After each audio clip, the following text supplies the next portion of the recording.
Hello guys, and welcome to episode 2 of From Sinner to Saint. And if you don't know about this series, it is where I preview and review all of St Kilda's games in the 2020 AFL season, much like the pair. So if you know the pair, it's something very similar to what he does, just on a different team. Now, obviously, we had the start of the season last night. It was a really good game in front of nobody, and that is a bit concerning for this series, especially my plan is to get 34 videos out, hopefully more if we make finals, but I would like to get a preview and a review done of every game. But with the stability and also the fragility of the league at the moment, that may be unlikely. You might need to put it on hold for a little bit. But as long as there's games there to preview and consequently review after the fact, then I will be there to do it.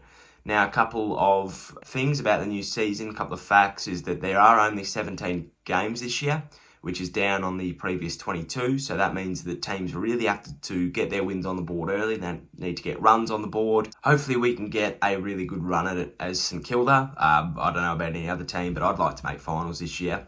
And obviously there are 16.5-minute quarters with time on. So about 3.5 minutes shorter than last year. And I have to say, watching last night, I didn't really notice the difference. You know, they were still going for 24, 25 minutes. That's a short quarter in the olden terms, the olden days of 20-minute quarters plus time on, but I really didn't have an issue with it. They're doing this obviously to compact the quarters in case they need to run games, you know, back to back to back, not obviously day after day, but, you know, like the Big Bash, Monday, Thursday, Sunday, you know, something like that. So I think that's why they're doing the shorter quarters.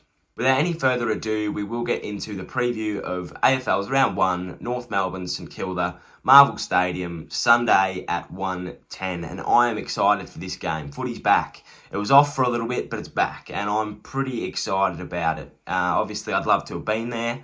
I think I may have had plans to go down, which is a bit disappointing, but everybody's in the same boat. And that's what we've got to realise. We're all in this together at the moment, and, you know, we just got to keep looking out for each other. And what have you. So yeah, enough about COVID-19. I don't want these videos to become about it. But yeah, I'm really excited for this game. It's a great matchup to start. Obviously, North and us were around the same mark. They've had the rub on us a couple of times. They beat us down in Blundstone by about 30 points. You know, they've beaten us a couple of other times, which isn't great.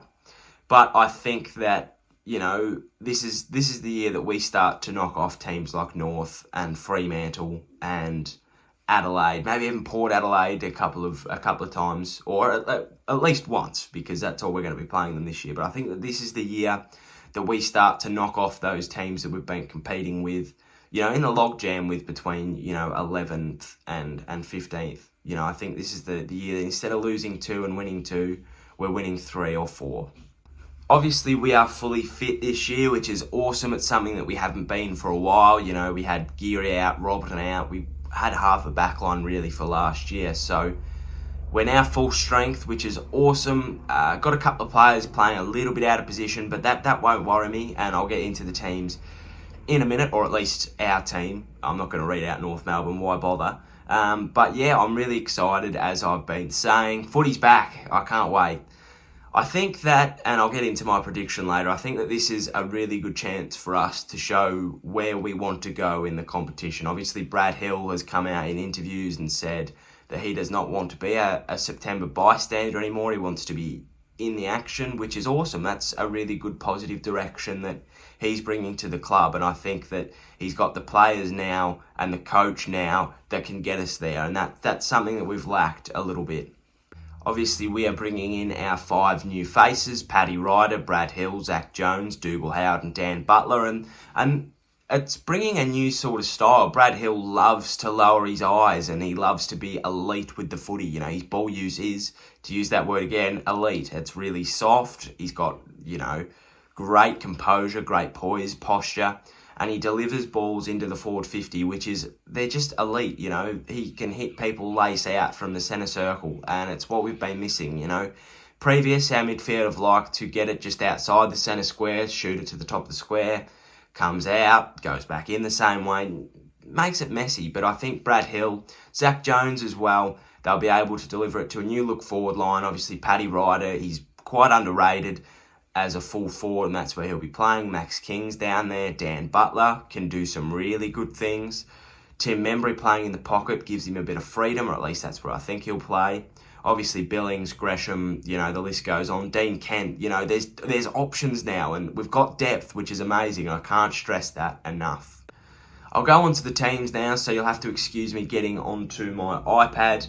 I can't remember them off by heart, and I'll just get them up here. So I really, really like this St Kilda lineup, and as I've said, not too many people are out of position. So I'll start with the back and go onto the extended interchange. So on the back line, we've got Jaron Geary, Cal Wilkie, and Dougal Howard. Solid. I really like that. Halfback, Ben Long, Hunter Clark, and Dylan Robertson.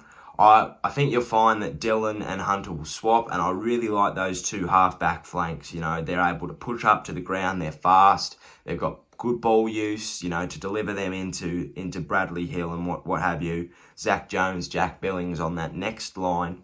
It's going to be really exciting to watch.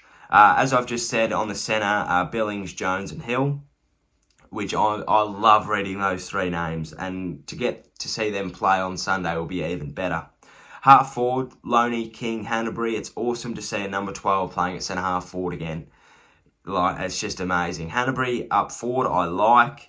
Obviously, he can kick goals and he's got some really good ball use. He gets it on the wing, puts it into Membry and Butler and Ryder. Even King, if he holds back a little bit, that'll be really, really good.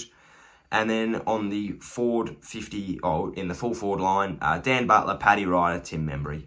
Paddy Ryder there is good, I think. I'm really interested to see how the Ryder-Marshall combo will go. It'll go well, but I'd like to see who gets the majority of what role, who gets the majority in the ruck, who gets the majority in the forward line. I'm expecting Marshall to get more in the ruck than Ryder, just because that's where he's listed. If Ryder was listed on the bench and we had Tim Membry in the full forward, like in the square, then I would think it'd be more 50-50. But I think that that's pretty set in stone of what the rotation will be. The followers, we've got Marshall, Steele and Gresham. Bit of a surprise to see Gresham in the followers section. I thought that he would be not there. I thought he'd be in the pocket or on the forward line, like on the half forward flank, and Billings would be in there, or Hill even. But I like it. I think it's a bit ballsy to put Gresham in there over Hill. Hill will be on the wing, of course, but yeah, to have Gresham there is really interesting. Obviously, these teams are only what they've been given. They probably will change, but I really like this lineup so far. On the interchange bench, and this will go from 8 to 4 pretty quickly, we've got Battle, Kent, Caulfield, Patton, Dunstan, Sinclair, Ross and Marsh. And I really love this bench because you could pick any four of these players and I'd be happy. I really would. I think that the bench will have Battle, Kent, Dunstan and Ross. I'd love Caulfield to get up for it, but I just don't see it happening. Sinclair would have to be, I think he'll come in if there's a management with Hanbury, Jones or Hill. And Marsh, I don't think he finds a way into this squad at this point in time, but that's not a bad thing at all. But look, there's our squad. Oh, and I forgot about Benny Patton as well. I'd love to see him in as well. He played a really good Marsh series, but I don't quite see where he fits in. Obviously, I don't think anybody's under an injury cloud, so that makes it really, really difficult. So, my prediction, I think that we will win by 400 points. No, I don't. I think it'll be a really good game. I think it'll be really close, which is not what my heart needs. In March, happened last year. I don't want it to happen this year, but I think it will. This is a real opportunity for us to show who we are and who we want to be going into the season. I think that it's obviously the most neutral of neutral venues. Marvel, both teams home ground, no crowd, even better, right? North Melbourne, we've been playing in front of nobody for years, so it's fine. North Melbourne, that is. But yeah, I think that this is a real opportunity. Our Fab Five can shine. I hate calling them that, but that's what I'm sticking with because they are fabulous and there are 5 of them. And I think that, yeah, this is the year that if we want to make finals, we will. We've got the drive, the motivation, the passion, the commitment, the players to do it, and that's really important. So yeah, my final prediction is St Kilda. I think we'll win by about 3 goals, which is awesome.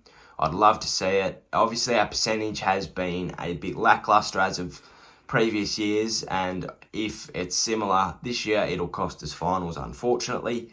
But yeah, I'm happy just to put teams like North away. I really am. I'd love to be thrashing them, but I think first game of the year, you can't be expecting too much. If we go out and belt them by 10 goals, even better. That shows we've got aggression, we're brutal, we hit hard, we kick straight. That's also something that I'd love to see change this year, and I think it will. We kicked rather straight in the Marsh series, which is always promising.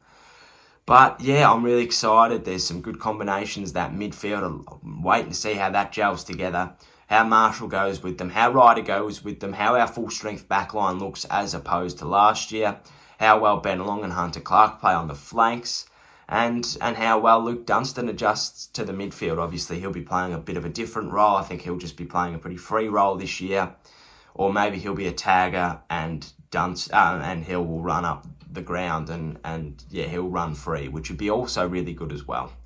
But look, that's my From Sinner to Saint round number 1 preview. Make sure if you enjoyed, you stick around for Monday's From Sinner to Saint episode 3, where it'll be a review. I don't know why I'm saying review, but a review of this game.